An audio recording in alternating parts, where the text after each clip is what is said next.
Hai semuanya, Assalamualaikum warahmatullahi wabarakatuh. Sebelumnya, perkenalkan, nama aku Nabila Khairani dan aku merupakan mahasiswa Universitas Andalas dengan jurusan Ilmu Komunikasi. Nah, di sini aku bakal jelasin ke teman-teman tentang perubahan sosial. Nah, jadi begini, perubahan sosial itu kayak ngomongin perubahan yang terjadi di masyarakat dari dulu sampai sekarang.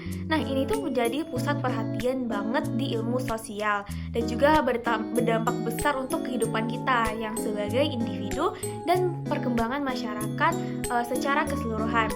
Nah, perubahan sosial ini bisa muncul dalam berbagai bentuk, mulai dari nilai-nilai, norma, kelembagaan sosial, struktur sosial, sampai teknologi yang paling berpengaruh pada Indonesia saat ini. Nah, proses perubahannya itu bisa pelan-pelan atau secara tiba-tiba dan juga bisa datang dari masyarakat di dalam atau masyarakat dari luar. Nah, salah satu bocoran perubahan sosial ini biasanya di dalam bidang teknologi. Ya, tentu saja karena itu merupakan suatu perubahan yang sangat besar di Indonesia saat ini, di mana teknologi itu udah mengubah hampir semua sisi di hidup kita, dari cara kita komunikasi sampai cara kita kerja. Misalnya teknologi komunikasi itu kayak internet atau media sosial yang dimana udah bikin cara kita ngobrol dan berkomunikasi jadi beda. Contohnya seperti saat sekarang nih. Nah, di sisi lain itu teknologi industri juga ikut mengubah cara kita bekerja dan juga ini tuh berpengaruh banget dalam ekonomi. Nah, ada juga faktor-faktor lain yang ikut di arena perubahan sosial, misalnya globalisasi. Jadi globalisasi ini nyambungin masyarakat dari seluruh dunia lewat perdagangan, komunikasi, dan juga pertukaran budaya. Nah, efeknya bisa kelihatan dari perluasan pasar, saling tukar budaya, sampai mobilitas manusia. Dan juga globalisasi ini juga bisa memengaruhi gaya hidup dan cara kita konsumsi. Plus, ini tuh bikin kita lebih tahu tentang isu-isu global. Nah, nggak cuma itu, perubahan sosial juga bisa terjadi gara-gara perubahan demografi. Jadi pertumbuhan penduduk, migrasi, dan juga perubahan struktur usia itu tuh bisa loh bikin dinamika sosial di masyarakat itu berubah. Nah, kalau penduduk tumbuh terlalu cepat bisa bikin sumber daya alam, infrastruktur, dan juga layanan sosial kebagian beban.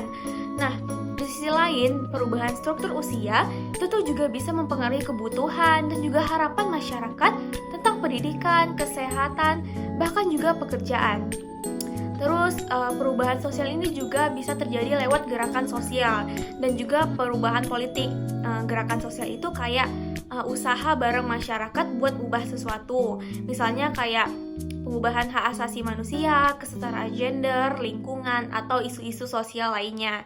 Dan sedangkan gerakan sosial ini bisa ngarahin ke perubahan dalam kebijakan pemerintah atau pandangan masyarakat. Terus kalau perubahan politik apa? Jadi perubahan politik kayak revolusi atau pergantian rezim atau juga bisa bikin perubahan sosial yang sangat signifikan.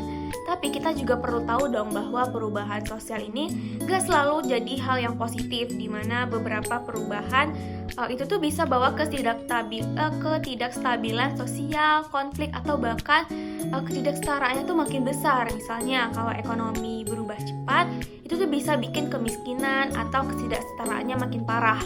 Jadi penting banget buat masyarakat atau pemerintah, bahkan diri kita sendiri punya kebijakan yang bisa atasi akan perubahan sosial dengan baik dan juga ngurangin ya berbagai dampak buruknya lah. Tapi kalau kita lihat dari sisi positifnya, perubahan sosial ini juga bisa bawa kemajuan dan perkembangan. Perubahan sosial yang positif ini bisa ngerubah kondisi hidup kita menjadi lebih baik dan meningkatkan kualitas hidup. Misalnya perubahan dalam hak-hak perempuan itu tuh udah bawa perubahan sosial, perubahan yang positif serta yang besar di masyarakat. Terus adanya pendidikan yang merata dan juga adanya kesempatan buat generasi mendatang juga bisa menjadi hasil dari perubahan sosial. Jadi intinya perubahan sosial itu merupakan sesuatu yang sangat kompleks dan melibatkan banyak faktor. Dan perkembangan teknologi, globalisasi, perubahan demografi, gerakan sosial, dan juga perubahan politik merupakan beberapa faktor-faktor utama yang bisa bikin perubahan sosial yang ada di sekitar kita. Yang penting adalah kita sebagai masyarakat dan juga pemerintah bisa paham dan dapat mengatasi perubahan sosial dengan bijak, biar kita bisa punya masyarakat yang lebih adil, berkelanjutan, dan maju untuk ke depan di dalam Indonesia ini. Mungkin penjelasan tentang perubahan sosial ini cukup sampai di sini. Aku harap teman-teman mengerti tentang penjelasan aku. Sekian dari aku, terima kasih.